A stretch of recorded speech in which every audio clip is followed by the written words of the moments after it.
இந்த மல்லிகாபுரி ஆண்டு வரும் மாட்டாண்ட மன்னன் என பெயர் படுத்தி தீரம் திறப்போடு வாழ்ந்து வருகிறோம். அரண்மனை காவலர் ஒருவனை கூட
நாட்டின் நலனை கேட்டு மிக்க சந்தோஷம் அடைந்தேன்.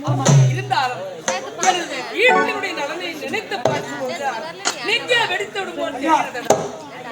நாட்டு மக்களுக்கு குறையில்லாத ஆட்சி, உனக்கு அப்பேற்பட்டு தீராத மனம் குறையில்லா உங்களுக்கும் தெரிந்ததானே. என்னடா எனது மகள் இருக்கிறாரே சொல்லுவாரு. தோழிதாபுரி ஆண்டு வரும் இரணையின் தம்பி இளையாதற்கு திருமணம் செய்து வைத்தேன்.